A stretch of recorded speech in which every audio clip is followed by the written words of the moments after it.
పత్రికా మిత్రులందరికీ నమస్కారం. గత వారం 10 రోజులుగా హైదరాబాద్ సెంట్రల్ యూనివర్సిటీలో అక్కడి విద్యార్థులు చేస్తున్న ఆందోళనలు, వారి పోరాటానికి, వారి యొక్క పోరాట స్ఫూర్తికి ముందుగా మా పార్టీ తరపున, హైదరాబాద్ నగర ప్రజల తరపున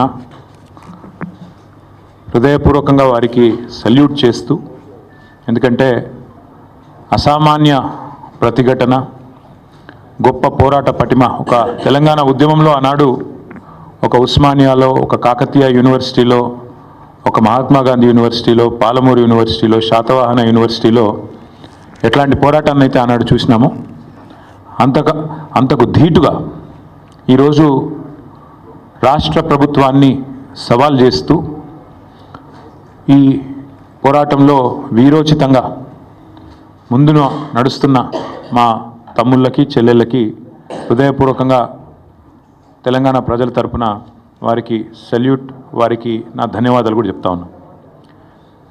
10 రోజులుగా ఇంత పెద్ద పోరాటం జరుగుతుంటే సహజంగా ప్రజాస్వామిక లక్షణాలున్న ప్రభుత్వం అయితే వారిని పిలవాలి, మాట్లాడాలి, వారి ఆందోళనలను విరమింపజేసే ఆలోచన చేయాలి. కనీసం వారితో పిలవకపోయినా కనీసం అక్కడికన్నా ప్రభుత్వ ప్రతినిధులను పంపి, ఒక మంత్రి గారినో లేదా బాధ్యత గల వ్యక్తులను, అధికారులను పంపి వారికి కొంత వివరించి చెప్పే ప్రయత్నం చేయాలి. కానీ ఈ ప్రభుత్వ వైఖరి ఎట్లా ఉంది? ఆందోళనలు చేస్తున్న విద్యార్థులను పట్టుకొని గుంటనక్కలు, అక్కడ జింకలు లేవు, గుంటనక్కలు ఉన్నాయని స్వయంగా ముఖ్యమంత్రి గారు మాట్లాడుతున్నారు. ఇంకొక మంత్రి గారు అయితే పేమెంట్ బ్యాచ్ అని చెప్పి విద్యార్థులను చిన్నగా చేసే విధంగా, వాళ్ళని అల్పంగా చూపే విధంగా ఇంకొక మంత్రి గారు నోరు బారేసుకుంటారు. ఉప ముఖ్యమంత్రి గారు అక్కడ జంతువులే లేవు, అదంతా AI జనరేటెడ్, ఆర్టిఫిషియల్ ఇంటెలిజెన్స్ ద్వారా జనరేట్ అయిన ఇమేజెస్ అని తన కృత్రిమ మేధస్సును ఆయన బయట పెట్టుకున్నాడు. ఇది పరిస్థితి. మేము ప్రభుత్వానికి చెప్పేది ఏమంటే, ఇది దాయాదుల పోరు కాదు, ఆస్తి తగాదా అంతకంటే కాదు. భూమి నీదా నాదా అని కొట్టుకునేందుకు రేవంత్ రెడ్డి ఆ పిల్లలకు వేలు విడిచిన మేనమామనో, బాబాయో, తాతనో కాదు. రేవంత్ రెడ్డి ఈరోజు 4 కోట్ల మంది ప్రజలున్న ఈ రాష్ట్రానికి ముఖ్యమంత్రి. అంటే ఈ రాష్ట్రంలో 4 కోట్ల మంది కట్టే పన్నులతో జీతం తీసుకునే ఒక ప్రతినిధి. నిజంగా చెప్పాలంటే రూలింగ్ పార్టీ అని మా పెద్దలు కేసీఆర్ గారు ఎప్పుడు చెప్తుంటారు, రూలింగ్ పార్టీ కాదు సర్వింగ్ పార్టీ అని పిలవాలంటారు. ముఖ్యమంత్రి అనేవాడు ఈ రాష్ట్రానికి బాసో, ఈ రాష్ట్రానికి నియంతనో, చక్రవర్తో, రాజో కాదు. ఒక పెద్ద పాలేరులాగా, ఒక పబ్లిక్ సర్వెంట్ మాదిరిగా పనిచేయాల్సిన బాధ్యతలో ఉన్న వ్యక్తి. మంత్రి అయినా, ఎమ్మెల్యే అయినా, ఎమ్మెల్సీ అయినా మేమందరం కూడా వేరే పబ్లిక్ సర్వెంట్స్, మేమంతా ప్రజాసేవకులం. ఈ విషయం మర్చిపోయి తనకు రాజ్యాంగబద్ధమైన పదవులు ఉన్నా అన్న విషయాన్ని పూర్తిగా ఇంగితం కోల్పోయి రేవంత్ రెడ్డి గారు చేస్తున్న దురుసు మాటలు, దురుసు వ్యాఖ్యలు ఏవైతున్నాయో వారికి కొన్ని విషయాలు నేను గుర్తు చేస్తూ ఉన్నా. మనందరం కూడా public servants, we are all public servants including you. ఇదేం పటేల్ పట్వారి వ్యవస్థ కాదు, ఇది నియంతృత్వం కాదు. ఇక్కడ ఎవరు రాజులు లేరు, చక్రవర్తులు లేరు. నువ్వు ప్రజల చేత ఎన్నుకోబడ్డ ఒక ఎమ్మెల్యే మాత్రమే. ఆ ఎమ్మెల్యేలు మీ కాంగ్రెస్ పార్టీలో మెజారిటీ మంది నిన్ను ఎన్నుకుంటే నువ్వు ముఖ్యమంత్రి అయినావు తప్ప నువ్వేమి రాజువు కాదు, నియంతవు కాదు. పేరుకేమో ప్రజాపాలన, కానీ చూస్తే మరి ఈరోజు ప్రజాస్వామిక స్ఫూర్తి అనేది కనీసం అణుమాత్రం కూడా మీరు చేసే ఒక్క పనులు కూడా కనబడతలేదు. ఎంత దుర్మార్గంగా మొత్తం దేశం మొత్తం చూస్తూ ఉంది. ప్రజాపాలన అనే అర్థానికి పాతర వేసి బుల్డోజర్లతో, జేసీబీలతో మేము పాలకులం, మీరంతా నా కాలు కింద చెప్పులాగా ఉండాలనే విధంగా మీరు బానిసలు అన్నట్టుగా, ఒక విచిత్రమైన మానసిక రోగంతో కదా బాధపడుతున్నట్టుగా రేవంత్ రెడ్డి గారి ప్రభుత్వ వ్యవహారం ఉంది. మాట్లాడితే గవర్నమెంట్ భూమి, అసలు గవర్నమెంట్ భూమి ఏంది?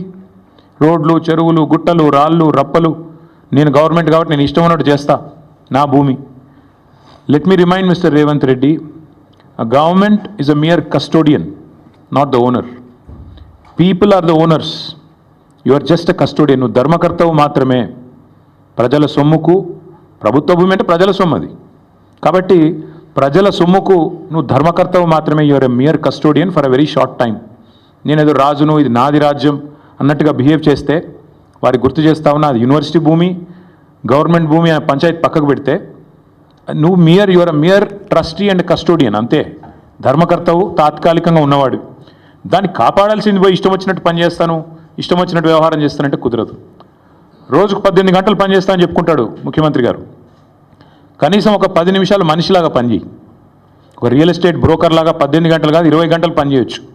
ఒక 10 నిమిషాలు 15 నిమిషాలు ఒక మనిషిలాగా, ఒక తండ్రిలాగా, ఒక తాతలాగా భవిష్యత్ తరాల మీద సోయితో పనిచేయని చెప్పి నేను ముఖ్యమంత్రికి చెప్తున్నా.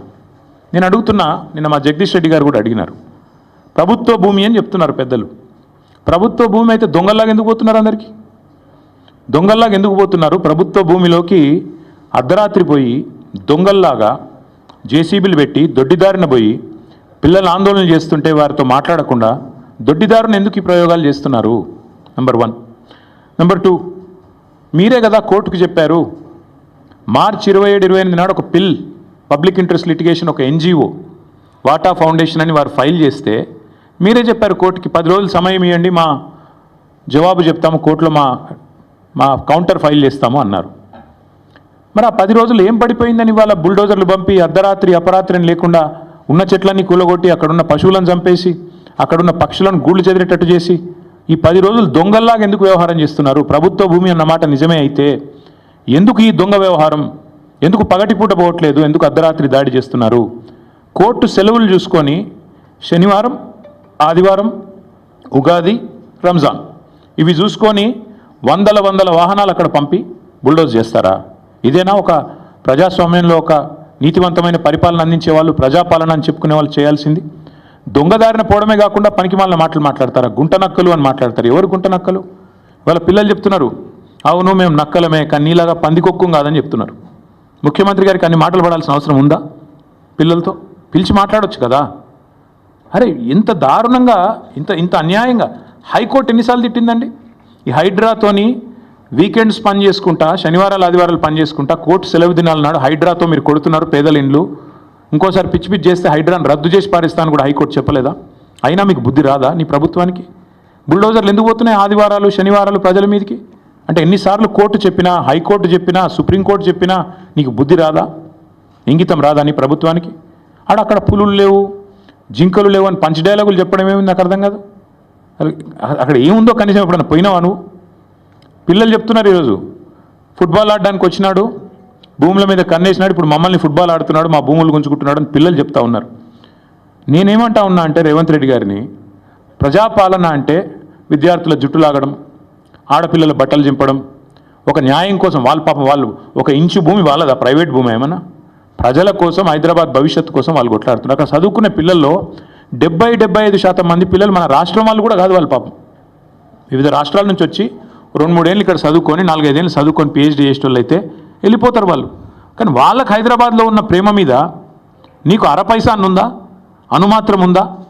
వాళ్ళు హైదరాబాద్ కోసం వాళ్ళు పోరాడుతుంటే, హైదరాబాద్ భవిష్యత్ తరాల కోసం వాళ్ళు కొట్లాడుతుంటే కనీసం నువ్వు ముఖ్యమంత్రివి, 4 కోట్ల మందికి ప్రతినిధివి అన్న ఇంగితం నీకుందా? సిగ్గనిపిస్తలేదా? కనీసం డబ్బు కోసం ఇంత దిగజారాలా? ఇంత తప్పుడు పనులు చేయాలా? నేను జగదీష్ రెడ్డి గారు చెప్పారు, నేను మళ్ళీ చెప్తున్నా, 14,000 ఎకరాలు మేము హైదరాబాద్ ఫార్మాసిటీ కోసం సేకరించాం. ఎస్, మాకు కూడా ప్రతిఘటన ఎదురైంది, మాకు కూడా ఇబ్బందులు అయినాయి. ఒప్పించి మెప్పించి మొత్తానికి కోర్టు కూడా అన్ని సరైన వివరాలు సమర్పించి మేము ministry of environment forest clearance తెచ్చి అన్ని చేసి 14,000 ఎకరాలు హైదరాబాద్ ఫార్మాసిటీ అని చెప్పి ఒక గ్రీన్ ఫార్మాసిటీ కడతామని చెప్పి మేము సేకరించాం. ఇవాళ నువ్వు దాన్ని 4th సిటీయో 420 సిటీయో కడుతున్నావు నువ్వు అక్కడ. నేను అడుగుతున్నా, మరి అక్కడ 14,000 ఎకరాలు నీ చేతిలో ఉన్నప్పుడు, మేము వడ్డిచ్చిన విస్తరలాగా నీ చేతిలో పెట్టినప్పుడు ఈ 400 ఎకరాల మీద ఎందుకు పడ్డావు? అక్కడ 14,000 ఎకరాల్లో కట్టచ్చు కదా. నువ్వు కట్టే ఐటీ పార్కులు, నువ్వు కట్టబోయే ఏఐ సిటీ, నువ్వు కట్టబోయే ఫ్యూచర్ సిటీ కోసం 14,000 ఎకరాలు పెట్టుకొని ఇక్కడ ప్రజెంట్ సిటీని ఎందుకు ఖరాబ్ చేస్తున్నావు? ఉన్నదే అక్కడ లంగ్ స్పేస్ ఇది ఒకటి, 2,500 ఎకరాలు ఏదైతే అక్కడ హెచ్సియు చుట్టూ ఉందో ఆ పశ్చిమ హైదరాబాద్లో ఉన్న ఒకే ఒక లంగ్ స్పేస్ అది. దాన్ని ఎందుకు ఖరాబ్ చేస్తున్నామని కదా ప్రజలు అడిగేది. దాన్ని ఎందుకు ఖరాబ్ చేస్తున్నామని కదా పిల్లలు కొట్లాడేది. అక్కడ ఉండే జంతువులకు నోరు లేదు, నీ మంత్రులకు లేదా, నీ ఎమ్మెల్యేలకు లేదా? కనీసం ఒక్కరు మాట్లాడుతున్నారా? ఒక్కరికన్నా కనీసం బాధ అనిపిస్తలేదా? నెమళ్ళు అరుస్తుంటే ఆ పశువులు పక్షులు గోల చేస్తుంటే మా గూడు జరగొట్టద్దని ఏడుస్తుంటే ఒక్కళ్ళకు కూడా మానవత్వం ఉన్నవాడికి దేశం మొత్తం వినబడుతుంది, కానీ మీకు వినబట్టలేదా? అందుకే నేను రేవంత్ రెడ్డి గారికి చెప్పేది, పిల్లలు అడుగుతున్నారాడా ఏ యూనివర్సిటీ హే రియల్ ఎస్టేట్ నహి అని చెప్పి నినాదాలు ఇస్తున్నారు. ఇక మళ్ళీ దాని మీద ప్రెస్ మీట్లు ఇష్టం వచ్చినట్టు తిట్లు, మేము అవన్నీ చెప్పడానికి నేను రాలేదు. నేను ఇవాళ సూటిగా స్పష్టంగా ఒకటే విషయం చెప్తా ఉన్నా, మళ్ళీ మమ్మల్ని ఎవరు కూడా తప్పు పట్టవద్దని చెప్పి కూడా కోరుతా ఉన్నా. మేము మా పార్టీలో కూడా పెద్దలు కేసీఆర్ గారు నిన్న మొన్న మా పార్టీ సమావేశాలు జరుగుతూ ఉన్నాయి జిల్లాల వారీగా. అక్కడ కొంతమంది ముఖ్యుల్ని కేసీఆర్ గారు పిలిపించారు. హైదరాబాద్ సంబంధించి, రంగారెడ్డి జిల్లా సంబంధించి, రాష్ట్రానికి సంబంధించి ముఖ్యులను పిలిచారు. పిలిచి మరి ఇట్లా పిల్లలు ఆందోళన చేస్తున్నారు, మనం ఏం చేద్దాం, ఏం స్టాండ్ తీసుకుంటే బాగుంటుంది అని చెప్పి పార్టీలో కూడా కేసీఆర్ గారు చర్చించారు. చర్చించిన తర్వాత మేమందరం ఒక నిర్ణయం తీసుకున్నాం. ఆ నిర్ణయాన్ని చెప్పడానికే ప్రత్యేకంగా ఈరోజు ఈ ప్రెస్ మీట్ పెట్టడం జరిగింది. మేము అనుకున్నది ఏంటి అంటే, హైదరాబాద్లో ఈరోజు కాదు, మీరు ఒక్కసారి మా ట్రాక్ రికార్డ్ చూస్తే కూడా మేమేదో కొత్తగా ఇవాళ పర్యావరణ ప్రేమికులు కాలేదు, కొత్తగా మేమేమి మాట్లాడడం లేదు. హైదరాబాద్కి మా ప్రభుత్వం ఉన్నప్పుడు మేము చేసిన ఎఫర్ట్స్ వల్ల ప్రపంచంలో ప్యారిస్, బొగోటా లాంటి నగరాలను తలదన్ని గ్రీన్ సిటీ అవార్డు కూడా 2022లో మన ప్రభుత్వం ఆనాడు హైదరాబాద్ సిటీకి సాధించి పెట్టింది. హరిత విప్లవాన్ని సృష్టించింది తెలంగాణ అని చెప్పి ఆనాడు జాతీయ అంతర్జాతీయ media green revolution mission Kakatiya అనండి, హరితహారం లాంటి కార్యక్రమం నుండి దానివల్ల అద్భుతాలు సృష్టించిన తెలంగాణ అని చెప్పి మరి ఆనాడు జాతీయ అంతర్జాతీయ సంస్థలు రాశాయి. ఇది మీ ప్రభుత్వ రిపోర్టే, మాది కాదు. 7.7% గ్రీన్ కవర్ పెరిగింది కేసీఆర్ గారి ప్రభుత్వంలో అని చెప్పి ఫారెస్ట్ సర్వే ఆఫ్ ఇండియా ఇచ్చిన రిపోర్టు మీ MCRHRD వెబ్సైట్లో ఉంది, ముఖ్యమంత్రి గారు కావాలంటే చూసుకోవచ్చు. 270 కోట్ల మొక్కలు నాటి హరిత విప్లవాన్ని సృష్టించిన ప్రభుత్వం మాది. హైదరాబాద్ కొరియాలో జరిగిన ఒక అంతర్జాతీయ ఈవెంట్లో ప్యారిస్ని, బొగోటాని, మెహికోని వీటన్నిటిని కాదని ఆనాడు అంతర్జాతీయ అవార్డు గెలుచుకున్న సందర్భంగా జాతీయ పత్రికల్లో వచ్చిన వార్తలు. జాతీయ స్థాయిలో forest survey of India Telangana ranks first in the nation in environment conservation forest cover. ఇది మా ట్రాక్ రికార్డ్, ఇది మేము సాధించిన విజయాలు. ఇక మళ్ళీ అదే మాట మళ్ళీ ఒకసారి, హరితహారం వల్ల మేము HMDAలో చేసిన ఎఫర్ట్స్ వల్ల గ్రీన్ సిటీ అవార్డు వచ్చిన విషయం.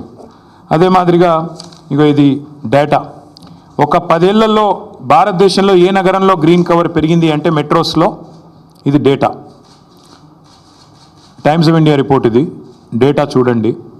బొంబాయి, ఢిల్లీ, చెన్నై, అదేవిధంగా కోల్కతా, బెంగళూరు, హైదరాబాద్ ఇవన్నిటిని కలిపి చూస్తే హైదరాబాద్లో అత్యధికంగా గ్రీన్ కవర్ పెంచింది తెలంగాణ ప్రభుత్వం కేసీఆర్ గారి హయాంలో అని మరి జాతీయ స్థాయిలో వచ్చిన రిపోర్ట్స్. ఇక ఎంత పెరిగింది, ఎన్ని స్క్వేర్ కిలోమీటర్లు పెరిగింది తెలంగాణలో అంటే ఇదొక రిపోర్టు. ఇట్లా ఒకటి కాదు, నేను 100 చూపెడతాను. ఇది ఒక్క పిక్చర్ మీకు అన్ని విషయాలు చెప్తుంది. ఆ తర్వాత భారత ప్రభుత్వం చెప్పింది కూడా ఒక మాటలో చెప్తాను. This one picture will speak volumes. భారతదేశంలోని 28 రాష్ట్రాల్లో ఎక్కడ గ్రీన్ కవర్ పెరిగింది అంటే ఇగో this is Telangana and the growth, decadal growth of green cover in Telangana. ఇది భారత ప్రభుత్వం పార్లమెంట్లో ఇచ్చిన రెస్పాన్స్. 2021 జూలై 23 నాడు భారతదేశంలో ఏ సంవత్సరంలో ఎంత పెరిగింది గ్రీన్ కవర్, ఎంత పెరిగింది అడవి అంటే ఇది భారత ప్రభుత్వం 2021లో ఇచ్చిన రిపోర్టు. అత్యధికంగా తెలంగాణ రాష్ట్రంలో పెరిగింది అని పార్లమెంట్లో ఇచ్చిన సమాధానం. బయోడైవర్సిటీని తెలంగాణ ప్రభుత్వం ఎట్లా కాపాడుతుంది అని చెప్పి వచ్చిన వార్తలు. అన్నిటికీ మించి మేమేదో ఒక హైదరాబాద్లోనే చేయలేదు. తెలంగాణలో మా ప్రభుత్వం ఉన్నప్పుడు ప్రతి పల్లెలో పల్లె ప్రకృతి వనాలు పెట్టి, చిన్న పల్లె కూడా 19,472 పల్లె ప్రకృతి వనాలు పెట్టింది కేసీఆర్ గారు. మొత్తం 13,657 ఎకరాల్లో పల్లె ప్రకృతి వనాలు పెట్టింది. పల్లెల్లో కూడా పచ్చదనాన్ని పెంచింది మా ప్రభుత్వం. మండల స్థాయిలో 2011 బృహత్ ప్రకృతి వనాలు పెట్టింది. మొత్తం 6,298 ఎకరాల్లో ఆనాడు కేసీఆర్ గారి ప్రభుత్వం. హైదరాబాద్ చుట్టూతా 108 అర్బన్ లంగ్ స్పేసెస్ క్రియేట్ చేసి వాటిల్లో కూడా మరి వేలాది ఎకరాల్లో ప్రజలకు కండ్లకోయ ఆక్సిజన్ పార్క్ కావచ్చు, ఉప్పల్ వైపు కావచ్చు, మీరు ఎటువైపులా పోయినా మొత్తం 108 అర్బన్ లంగ్ స్పేసెస్ క్రియేట్ చేసింది కేసీఆర్ గారి ప్రభుత్వం. అట్లాగే 1,00,000 పైచిలుకు పంచాయతీరాజ్ రహదారుల వెంబడ అవెన్యూ ప్లాంటేషన్ చేయడం జరిగింది. 12,000 కిలోమీటర్ల పైచిలుకు R&B రోడ్ల వెంబడ కూడా మరి మల్టిపుల్ అవెన్యూ ప్లాంటేషన్ చేయడం జరిగింది. ప్రతి ఊర్లో నర్సరీ ఉన్న ఒకే ఒక్క రాష్ట్రం భారతదేశంలో తెలంగాణ. 14,864 నర్సరీలు మున్సిపాలిటీలతో కలిపి, హైదరాబాద్తో కలిపి, ప్రతి ఊరితో కలిపితే దాదాపు 15,000 నర్సరీలు ఉన్న ఒకే ఒక్క రాష్ట్రం తెలంగాణ. 270 కోట్ల మొక్కలు పెట్టిన ఒకే ఒక్క రాష్ట్రం Telangana. That is our commitment. మాకేదో కొత్తగా ఈరోజు ఎన్వైర్న్మెంట్ గురించి మాకు ఎవరి దగ్గర కితాబులు అవసరం లేదు. ఇదంతా ఎందుకు చెప్తా ఉన్నా అంటే, we have taken a decision yes a party that 400 acres which this government is eyeing like a real estate broker, ఆ 400 ఎకరాలను ఎట్టి పరిస్థితుల్లో, ఇది కేసీఆర్ గారి మాట, మా పార్టీ మాట, మా పార్టీ తరఫున మేము మాటిస్తున్నాం, 3 ఏళ్లలో మేము ఖచ్చితంగా మళ్ళీ ప్రభుత్వంలోకి వస్తున్నాం. ప్రభుత్వంలోకి వచ్చిన తర్వాత మేము ఆ 400 ఎకరాలని మొత్తం హైదరాబాద్లో, మొత్తం తెలంగాణలోనే అతి పెద్ద ఈకో పార్క్గా ఏర్పాటు చేస్తాము. ఇప్పుడే నేను స్పష్టంగా చెప్తా ఉన్నా, ఈరోజు ఎవరైనా రేవంత్ రెడ్డి విసిరే బిస్కెట్లకు ఆశపడి, రేవంత్ రెడ్డి చెప్పే మాటలకు ఆశపడి ఆ ల్యాండ్ 1 ఇంచ్ ఎవరన్నా కొనుక్కున్నా మళ్ళీ కుండ బద్దలు కొట్టినట్టు చెప్తున్నా, మమ్మల్ని తర్వాత అనొద్దు. ఖచ్చితంగా ప్రతి ఇంచు తిరిగి వెనక్కి తీసుకుంటాము. ఒక అద్భుతమైన ఈకో పార్క్, ఎట్లా అయితే ఒక సెంట్రల్ పార్క్ ఉంటుందో మ్యాన్హాటన్లో, ఆ స్థాయిలో ఒక అద్భుతమైన ఈకో పార్కును హైదరాబాద్ ప్రజలకి గిఫ్ట్గా అందిస్తాము. అటు సెంట్రల్ యూనివర్సిటీ విద్యార్థులకు ఆ గిఫ్ట్గా ఉంటుంది, హైదరాబాద్ ప్రజలకు కూడా ఇది ఒక గిఫ్ట్గా ఇస్తాము. ఇది మా కమిట్మెంట్, ఇది మా బాధ్యత. హైదరాబాద్ ప్రజలు మా ఓట్లేసి గెలిపించారు. మొన్నటి ఎన్నికల్లో కూడా ఏకపక్షంగా కాంగ్రెస్కి 1 సీట్ ఇవ్వకుండా గెలిపించారు. So we are committed to protecting environment in the city of Hyderabad, in the state of Telangana. ఆ 400 ఎకరాలు పొరపాటున కూడా ఎవరు కొనవద్దు. కొంటే మీరు నష్టపోతారు. మమ్మల్ని తర్వాత తప్పుపడ్డద్దు. ప్రభుత్వంలోకి వచ్చిన తర్వాత కాదు, 3 ఏళ్ల ముందు చెప్తున్నాము. మమ్మల్ని తర్వాత అనవద్దు. ముందే చెప్తున్నాము, ఈ ప్రభుత్వం రియల్ ఎస్టేట్ విస్తరణ కాంక్షతో పనిచేస్తోంది. మేము మాత్రం భవిష్యత్ తరాల కోసం ఆలోచిస్తున్నాము. A politician thinks about next election, a statesmen thinks about next generation. అందుకే మా నాయకుడు కేసీఆర్ గారు చెప్పారు, వచ్చే తరాల కోసం ఆలోచించాలి ఆ 400 ఎకరాలు. ఎందుకంటే మొన్నటిదాకా కోర్టు డిస్ప్యూట్లో ఉంది కాబట్టి మేమే కొట్లాడినాం కోర్టులో కూడా. ప్రైవేట్ వ్యక్తులది కాదు, ఆ ల్యాండ్ ప్రభుత్వాంది అని. మేమే కొట్లాడుతూనే ఆ ల్యాండ్ తిరిగి ప్రజలకు వచ్చింది. ఇవాళ అదేదో రియల్ ఎస్టేట్ కింద అమ్ముకోవడానికి కాదు మేము కొట్లాడింది. ఆ ప్రాంతంలో పర్యావరణ పరిరక్షణ జరగాలి, ఆ ప్రాంతంలో ఒక అర్బన్ లంగ్ స్పేస్ ఉండాలి. ఢిల్లీ మాదిరిగా మన నగరం మారొద్దు. ఢిల్లీలో ఎట్లయితే ఎయిర్ క్వాలిటీ దెబ్బతిని ఇవాళ మాస్కులు వేసుకొని తిరిగే పరిస్థితి వచ్చిందో, ఎయిర్ క్వాలిటీ డేంజరస్ లెవెల్స్గా ఉంది అని చెప్పి ఇవాళ వివిధ దేశాలు అక్కడి ప్రజలు ఎవరైతే ఉన్నారో వారికి చెప్పే పరిస్థితి వచ్చిందో, ఆ పరిస్థితి హైదరాబాద్కి రాకూడదు. భవిష్యత్ తరాలు బాగుండాలి అంటే, మన పిల్లలు బాగుండాలి అంటే, so we are committed and we are committing to making sure this 400 acres of Kanche Gachibowli land will be converted into an eco park, and we are requesting all the people who are interested in coming and joining with us. మా శ్రీనివాస్ యాదవ్ గారు ఇందాకనే నాతో అన్నారు, అన్న పిల్లలు ఆందోళన చేస్తున్నారు, మనం వెళ్ళాలి అన్నారు. ఎస్, మేము కూడా పోవాలని ఆలోచించినాం. కానీ దుర్మార్గులు కాంగ్రెస్ వాళ్ళు మేము ఆడ పడుగు పెట్టంగానే ఇది మొత్తం బీఆర్ఎస్ వాళ్ళే నడిపిస్తున్నారు అని పనికిమాలిన మాటలు మాట్లాడతారు. అందుకే కొద్దిగా దూరంగా ఉన్నాం. But I think the time has come. మేము కూడా ఇప్పుడు ప్రభుత్వం కనుక వెనక్కి తగ్గపోతే మేము కూడా పిలుపునిస్తాం. మొత్తం హైదరాబాద్ ప్రజలతో పాటు మా ప్రజాప్రతినిధులందరం కూడా we will March to HCU. వదిలిపెట్టం. ప్రభుత్వం వెనక్కి తగ్గాల్సిందే, తగ్గకపోతే వదిలిపెట్టం. ఎట్టి పరిస్థితుల్లో కూడా ఊరుకోం. ఆల్రెడీ రాజ్యసభలో మా రాజ్యసభ ఫ్లోర్ లీడర్ సురేష్ రెడ్డి గారు, మా ఎంపీ గాయత్రి రవిచంద్ర గారు, వద్దిరాజు రవిచంద్ర గారు చాలా గట్టిగా మాట్లాడినారు. ఎస్, ఇది కేంద్ర ప్రభుత్వం కూడా జోక్యం చేసుకోవాలి. ఇది కేంద్రీయ విద్యాలయంలో ఆందోళన జరుగుతున్నాయి, వెంటనే జోక్యం చేసుకోండి అని కోరినారు. అట్లాగే 10 మంది HCU విద్యార్థులు మేము ఢిల్లీకి వెళ్ళాలి, మాకు అపాయింట్మెంట్ ఇప్పించండి అంటే ధర్మేంద్ర ప్రధాన్ గారితో అపాయింట్మెంట్ ఇప్పించి HRD మినిస్టర్ గారితో వారిని కూడా తీసుకొని పోయాము. వారికి కూడా సపోర్ట్ చేస్తున్నాం. లీగల్గా కూడా కొట్లాడుతున్న విద్యార్థులు ఎవరైతే ఉన్నారో, NGOలు ఎవరైతే ఉన్నారో వారికి కూడా బరాబర్ చెప్తున్నాం, సపోర్ట్ చేస్తాం. This is not a political fight, this is a fight for the future of Hyderabad, for the future of Telangana. కాబట్టి ఖచ్చితంగా ఏ పర్యావరణవేత్తకైనా అండగా ఉంటాం. ఎవరెవరైతే ఈరోజు కొట్లాడుతున్నారో ఈ భూముల పరిరక్షణకు, భవిష్యత్ తరం పరిరక్షణకు, వారికి ముమ్మాటికి అండగా ఉంటాం. ఇక పనికిమాలిన మాటలు మాట్లాడుతున్న మంత్రులు, ఆడ ఏం లేదు బయోడైవర్సిటీ, గింత పెద్ద రిపోర్ట్లు ఉన్నాయి, అందులో ఏమున్నది ఏం లేదు. ఎన్ని రకాల స్పీషీస్ ఉన్నాయి, ఎంత ఫ్లోరా ఉంది, ఎంత ఫౌనా ఉంది, అక్కడ ఎన్ని పక్షులు ఉన్నాయి, ఎన్ని రకాల పక్షులు, మొత్తం డీటెయిల్స్ ఉన్నాయి. ఇది నా రిపోర్ట్ కాదు. ఇండిపెండెంట్ ఏజెన్సీస్ HCUలో పనిచేసే ప్రొఫెసర్లు తయారు చేసిన రిపోర్ట్. ఒకటి రెండు కాదు, బోలెడు ఉన్నాయి.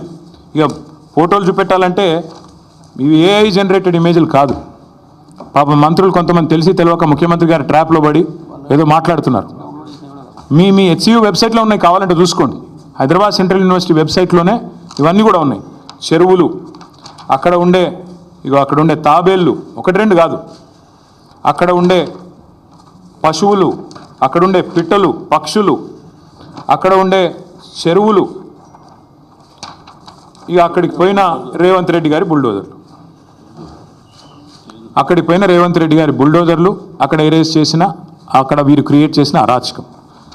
ఒకటి రెండు కాదు, చూడండి ఎట్లా ఒక యుద్ధానికి పోయేటప్పుడు ఎట్లయితే పోతారో అట్లా ఆ మిలిటరీ ట్యాంకర్లు వేసుకొని పోతారు చూడు, ఆ స్థాయిలో ఒక దొంగలాగా ప్రభుత్వం పోవాల్సిన అవసరం ఏంటి? అక్కడ ఉండే పశువుల్ని ఇంత స్థాయిలో ఒకటి రెండు కాదండి, అక్కడ ఉండేది వందలు. అక్కడ హెచ్సియులో నివసించే వారికి ఎవరికైనా తెలుసు, స్పాటెడ్ డియర్ అనేది క్యాంపస్లో ఫ్రీగా తిరుగుతూ కనబడుతూ ఉంటుంది. రాహుల్ గాంధీ గారిని కూడా చివరిగా అడుగుతా ఉన్నా, మీరేమో పెద్ద పెద్ద ఉపన్యాసాలు ఇస్తూ ఉంటారు, పెద్ద పెద్ద మాటలు చెప్తుంటారు, అదే చెప్తా, పెద్ద పెద్ద ఉపన్యాసాలు పెద్ద పెద్ద మాటలు చెప్తూ ఉంటారు రాహుల్ గాంధీ గారు. మీరు రాహుల్ గాంధీ గారు ఆనాడు రోహిత్ వేముల విషయంలో మీరు ఆనాడు ఆల్ ఇండియా కాంగ్రెస్ కమిటీ అధ్యక్షుడు, ఒక ఎంపీ, కేసీఆర్ గారి ప్రభుత్వం ఉన్నప్పుడు మీరు వస్తే మీకు ఎస్కార్ట్ పెట్టి, పోలీస్ ఎస్కార్ట్ పెట్టి మరి మిమ్మల్ని 2 సార్లు హైదరాబాద్ సెంట్రల్ యూనివర్సిటీలో నిరసనలో పాల్గొనే ఒక ప్రజాస్వామిక పరిస్థితి ఆనాడు కేసీఆర్ గారి ప్రభుత్వంలో ఉండే. మీరేం చేస్తుండండి ఇవాళ? మీ ప్రభుత్వం ఏం చేస్తుంది? ఇగో ఇది మీరు చేస్తుంది. ఆడపిల్లల జుట్లు గుంజుకొట్టుడు, వాళ్ళ బట్టలు జినిగేటట్టు కొట్టుడు, పిల్లల మీద లాఠీ చార్జులు. ఇది పిల్లల మీద లాఠీ చార్జ్ నిన్న. ఇదా मोहब्बत का दुकान? राहुल जी, मैं आपसे कहना चाहता हूँ, ये मोहब्बत का दुकान नहीं है. आज तेलंगाना कांग्रेस गवर्नमेंट में नफरत का नया मकान बन गया. आप आइए HCU, आपने खुद कहा था जब भी आपको कोई आफत होगी, जब भी आपको कोई तकलीफ होगी, मुझे बुलाइए, मैं आ जाऊँगा. मेरा वादा है आपसे. राहुल जी आप कहाँ पे हैं? हाल ही में एक पिक्चर आई, लापता लेडीज़. आज राहुल जी को लोग बोल रहे हैं कि लापता लीडर है. कहाँ है? पॉलिटिकल टूरिस्ट जो हैं राहुल जी, आइएगा एक बार. आप दर्शन देते रहते हो कभी का एक बार 1 साल में. आइए हैदराबाद सेंट्रल यूनिवर्सिटी, यहाँ की बच्चों के साथ बैठिए, बताइए उनको, समझाइए कि क्यों आपकी गवर्नमेंट कर रही है, जो कारनामा, जो लाठीचार्ज कर रही है और जो बार बार बकवास कहा जाता है. मैं याद दिलाना चाहता हूँ एक और चीज़ भी. మీకు గుర్తుండాలి, ఇదే హైదరాబాద్లో టైమ్స్ ఆఫ్ ఇండియా వాళ్ళు క్యాంపెయిన్ రన్ చేశారు ఆ మధ్యన. మేము కేబీఆర్ పార్క్ చుట్టూ ఫ్లైఓవర్లు కడదామని స్టార్ట్ చేస్తే SRDP కింద క్యాంపెయిన్ స్టార్ట్ చేశారు, సేవ్ కేబీఆర్, ఒక 700 చెట్లు కొట్టేస్తున్నారని. మేము ప్రజాస్వామిక లక్షణాలు ఉన్న ప్రభుత్వం కాబట్టి విరమించుకున్నాం. అక్కడ కేబీఆర్ వాకర్స్ అందరూ నిరసన చెప్తుంటే వి విడ్రూ. ప్రభుత్వం ఒక నిర్ణయం తీసుకున్న, టెండర్లు కూడా పిలిచాం, టెండర్లు ఫైనల్ అయినాయి, అగ్రిమెంట్ అయింది, 6 ప్యాకేజీలు. కానీ ప్రజలు ఎప్పుడైతే నిరసన చెప్పారో మేము వెనుకకు తగ్గాం. కరెక్ట్ కాదు, వాళ్ళని కాదని, మనం వాళ్ళ కోసమే చేస్తున్నాం, మనకెందుకు అని మనం నగర మంత్రులు, నగర ఎమ్మెల్యేలు అందరం కూడా పోయి సార్ని అడిగితే వద్దు, ఆపేయండి అన్నారు కేసీఆర్ గారు. That is commitment. ప్రజాస్వామిక లక్షణం ఉన్నవాడైతే ఆ పని చేస్తాడు. ప్రజలు ఎప్పుడైనా ఏదైనా చెప్తే వింటాడు. కానీ నేను నీ అంతను, నా అంత గొప్పవాడు ఎవడు లేడు అనుకుంటే రేవంత్ రెడ్డిలాగా ఉంటుంది. ఇది రేవంత్ రెడ్డి గారు అక్కడేం లేవంటారు. ఇక అక్కడ జింకలు పట్టుకొని నెహ్రూ జూలాజికల్ పార్క్లో పెట్టినారు. నాది కాదు, నెహ్రూ జూలాజికల్ పార్క్ రిపోర్ట్ ఇది. నెహ్రూ జూలాజికల్ పార్క్ రిపోర్టు, అందులో స్పష్టంగా ఉంది, HCUలో జింకలు దొరికితే దాన్ని తీసుకుపోయి ఎక్కడ పెట్టారు? జూ పార్క్లో పెట్టినారు. మరి ఇక ముఖ్యమంత్రికి జింకలు కనబడతలేవట, గుంట నక్కలు కనబడుతున్నాయట. దేశం అంతా కోడై కూర్చుంటే కూడా ముఖ్యమంత్రి గారికి అర్థం కావట్లేదు. Once again I repeat, this press meet is to express our commitment to the people of Hyderabad that this 400 acres of land in Kanche Gachibowli, as soon as we come back into office in a matter of couple of years, we will make this the largest eco park which will be accessible to the citizens and also to the students of Hyderabad Central University. Will preserve biodiversity, will make sure that this will become a top notch, a model eco park in the entire country, and our track record speaks for itself. We are a government, BRS government, which had ensured that the highest green cover growth in the entire country happened in a decade during our tenure. So that's our commitment to environment, and that's our commitment to the cause. And I appeal once again to the real estate companies which are eyeing this land, please don't find fault with us later. We are saying it clearly ahead of time. Please do not participate in the auction. That land belongs to the future of Hyderabad. Please do not buy an inch. If you are going to invest money, you will be losing it. And please do not blame us. Please do not say that there is a policy change later. We are extremely clear, and this is the commitment of Honorable KCR Garu, who is basically the founding father of Telangana in a way. So it's his commitment, it's his word, it's our party's policy decision. Thank you. నిన్న హరగోపాల్ గారు చాలా డీటెయిల్గా చెప్పారు brother, ఎక్కడా కూడా ఏమి ఇవ్వలేదు. సరే, నేను ఆ జోలికి పోతలేను. అది హెచ్సియు ల్యాండా గవర్నమెంట్ ల్యాండా అన్నది కాదు పాయింట్. అది ప్రజల ల్యాండ్. హైదరాబాద్ ప్రజల ఆస్తి, హైదరాబాద్ ప్రజల ల్యాండ్. అది మేమేమంటున్నామంటే అక్కడ కొత్తగా ఐటీ పార్కులు కట్టాల్సిన అవసరం అక్కడేం లేదు. మీరు కడుతున్నారు కదా, 4th సిటీయో 420 సిటీయో, అందులో కట్టండి. అందులో ఐటీ పార్కులు కట్టండి, అందులో మీరు చెప్పినవి అన్నీ చేయండి. స్కిల్స్ సిటీలు ఇంకేదో కడతా అన్నారు, అవన్నీ కట్టండి. మేము వద్దంటలేదు కదా. మేము 14,000 ఎకరాలు వడ్డిచ్చిన విస్తారలాగా మీ చేతిలో పెట్టినాం. మంచిగా చేయండి, అందులో మేము వద్దంటలేదు. We're welcoming economic activity and progress, but at what cost? మొత్తం హైదరాబాద్ యాజిటేట్ చేస్తుంటే, ఆ పిల్లలు హైదరాబాద్ కాని వాళ్ళు కూడా యాజిటేట్ చేస్తుంటే, వాళ్ళ ఆందోళనలన్నీ వదిలేసి 400 ఎకరాలు ఒక రియల్ ఎస్టేట్ బ్రోకర్ లాగా ముఖ్యమంత్రి పనిచేస్తుంటే, definitely as a principal opposition KCR garu మా పార్టీలో చర్చించి ఈ నిర్ణయం తీసుకున్నారు. We are committed to it. ఈ 400 ఎకరాలని కాపాడే బాధ్యత మాది. హైదరాబాద్ ప్రజలకు ఇది మా వాగ్దానం.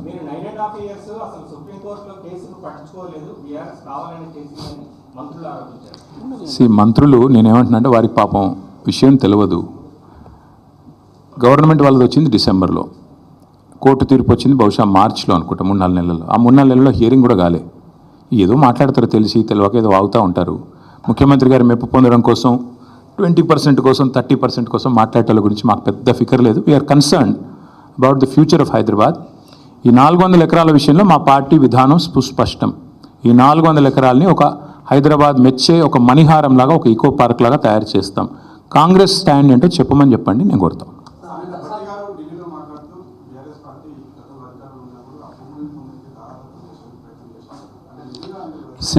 అధికారంలో వాళ్ళు ఉన్నారు, వాళ్ళు ఎవరికి దారాదత్తం చేశాం? ఇది గాలి మాటలు మాట్లాడి గాలి మోటార్లో తిరిగి ఇట్లా పోతారు వీళ్ళు. ఎప్పుడో ఏమన్నా అంటే ఎన్ని రోజులు మాట్లాడతారు ఈ గాలి మాటలు? ప్రభుత్వంలో ఉన్నారు, బాధ్యతగా పనిచేయండి, వాళ్ళు దగ్గర పెట్టుకొని పనిచేయండి. ఎందుకు ఎన్ని రోజులు ఈ గాలి మాటలతో టైంపాస్ చేస్తారు? ఎవరికి దారాదత్తం చేశాము? సరే, ఇక నేనేమంటున్నా బ్రదర్, ఒక్క నిమిషం. ఇవాళ రేపు కాంగ్రెస్లో ఎవరు మాట్లాడారు? ఒక్క నిమిషం. ఇది బండి సంజయ్ ఐటమ్ నెంబర్ 6 ఏదే అది parliament reply. Item number 6 should read this. This is a reply given by government of India, not me. Item number 6 అప్పుడప్పుడు పార్లమెంట్ అటెండ్ అయ్యి, అప్పుడప్పుడు కొద్దిగా చదువుకొని, అప్పుడప్పుడు ఏమన్నా కొద్దిగా మాట్లాడితే, ఇది రిజర్వ్ బ్యాంక్ కాదు, ఇది forest survey of India report. ఇది forest survey of India report. ఇది గవర్నమెంట్ ఆఫ్ ఇండియాలో ఉండేవాళ్ళు కొంచెం చదువుకోవాలి. అప్పుడప్పుడు ఎంతసేపు తంబాకు నవ్వులుకుంటే ఆడిడే తిరుగుతూ టైంపాస్ చేస్తే ఎట్లా నాకు అర్థం కాదు. మంచిది కాదు ఆయనకు కూడా. ఇప్పుడు చదువుకోమని చెప్పండి కొద్దిగా. ఇప్పుడే చెప్పాను, మీరు వినలేదు కాక, మీరు వినలేదు. మేము కూడా గవర్నమెంట్కి కావాల్సినంత టైం ఇస్తున్నాం. ఏప్రిల్ 7th నాడు కోర్టు కూడా ఉంది. 7th ఏప్రిల్ నాడు మళ్ళీ కోర్టు కూడా వింటుంది. ఈరోజు కూడా కోర్టు వింటున్నట్టుంది. 24 hours ఇచ్చినట్టున్నారు కోర్టు కూడా టైము. ఈ ప్రభుత్వానికి కోర్టులు అంటే కూడా గౌరవం లేదు. మార్చ్ 29 నాడు బిల్ ఫైల్ అయితే, ఒక ఫౌండేషన్, ఒక NGO ఫైల్ చేస్తే వాటా అని చెప్పి ఎన్వైరన్మెంటల్ ఇంపాక్ట్ అసెస్మెంట్ చేయకుండా విధ్వంసం చేస్తున్నారని వాళ్ళు ఫైల్ చేశారు. గవర్నమెంట్లో ఉన్న వాళ్ళు ఏం చేయాలండి? బాధ్యతగా ఒక రిబట్టల్ కానీ కౌంటర్ కానీ సబ్మిట్ చేయాలి. వీళ్ళు ఏం చేసినారు? 10 రోజులు టైం ఇవ్వండి అన్నారు. ఎందుకు తీసుకున్నారు 10 రోజులు టైం? ఆ 10 రోజుల్లో ఉన్నదంతా అక్కడ నాశనం చేసి, అక్కడ ఏమీ లేదు అని కౌంటర్ ఫైల్ చేయడానికి ముఖ్యమంత్రి గారు అర్ధరాత్రి అపరాత్రం లేకుండా లైట్లు పెట్టి చీకట్లో ఇవాళ అక్కడ ఉండే జింకలను, పక్షులను, అక్కడ ఉండే చెట్లను కొట్టి పారేసి మొత్తం నాశనం చేస్తున్నాడు అక్కడ. ఇది నేను చెప్పడం కాదు, పిల్లలు 5 డ్రోన్లు ఎగిరేసి షూట్ చేసినారు. మన ముఖ్యమంత్రి గారు చాలా సుభాషితాలు, ప్రవచనాలు చెప్పినారు అసెంబ్లీలో. ఏమన్నారు? ఒక డ్రోన్ ఎగిరేస్తే 500 ఫైన్ వేయాలా, నా దానికి కూడా జైల్లో పెడతారా అన్నాడు. మరి నువ్వు ఎందుకు పెట్టినావు ఇవాళ వాళ్ళ మీద కేసులు? 5 డ్రోన్లు ఎగిరేసి పిల్లలు నువ్వు చేస్తున్న విధ్వంసాన్ని షూట్ చేసినారు. మేము చేయలేదు, మీరు చేయలేదు. సారీ, మీడియా మీ పని చేయలేదు, మేము ప్రతిపక్షంగా మేము కూడా ఆడబోయి లొల్లి పెట్టలేదు. ఎందుకంటే ఆ పిల్లలు కొట్లాడుతున్నారు, దాన్ని మలినం చేయొద్దని మేము దూరం ఉన్నాం. ఈరోజు నేను అడుగుతున్న ముఖ్యమంత్రిగా, 5 డ్రోన్లు ఎగిరేసి నువ్వు చేస్తున్న విధ్వంసాన్ని షూట్ చేసిన పిల్లల మీద కేసు ఎందుకు పెట్టినావు? మరి 2 పిల్లల్ని జైలుకు పంపినాడు ఈ ముఖ్యమంత్రి, PhD స్కాలర్స్ని. ఎందుకు పంపావు? పెద్ద పెద్ద మాటలు మాట్లాడే ముఖ్యమంత్రి. మేము చూస్తాము, ఇప్పుడు కోర్టు ఏం చెప్తుందో చూస్తాము. ముఖ్యమంత్రి కోర్టు తీర్పుతోనైనా బుద్ధి వస్తుందేమో ఆశిస్తాము. రాకపోతే పార్టీలో చర్చించి మా హైదరాబాద్ శాసనసభ్యులు మిగతా వాళ్ళందరితో కూడా మాట్లాడి సీనియర్ నాయకులతో మా నిర్ణయం మేము తీసుకొని ప్రకటిస్తాం. Thank you.